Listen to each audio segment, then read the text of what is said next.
For the longest time I've tried to deny it, but I can't do it any longer. We Americans are stupid as hell. Dumb, ignorant, unworldly. Oh sure, a small minority is well-educated, well-read, and well-traveled, but I've already met both of these people, and they live abroad. How stupid is America?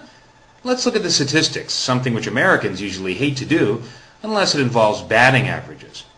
Nearly 50% of Americans cannot read well enough to find a single piece of information in a short publication.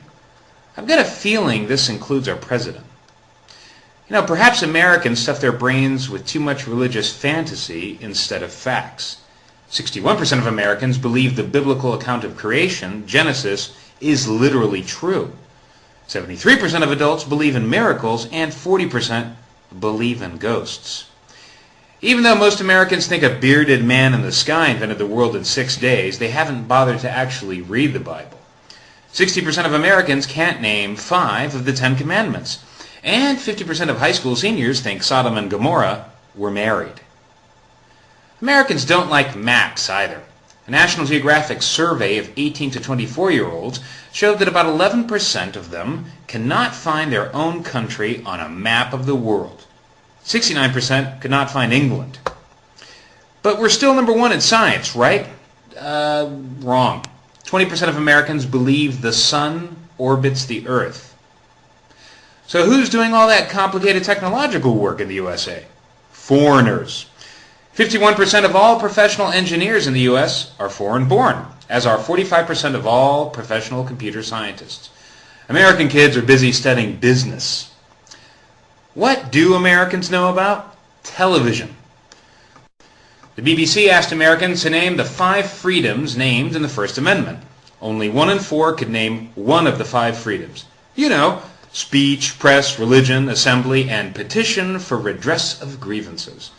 The good news is that more than half of them could name at least 2 members of the Simpsons family. Amazingly, 1 in 5 thought that one of the freedoms was the right to own a pet. That's stupid with a capital S. So what does this all mean? We're living on borrowed time. The sun, which apparently orbits us once per day, is setting on our empire. Unless we want a second-rate economy to go with our second-rate minds, we might want to take learning a little more seriously. The best way to do this is by establishing a national K-12 curriculum with yearly standardized testing. This way, every parent could compare his child's performance to that of others in his school, county, state, nation, and, dare I say it, the rest of the world. Maybe you're thinking, why should I? My school district is great. 76% of Americans are satisfied with their local schools.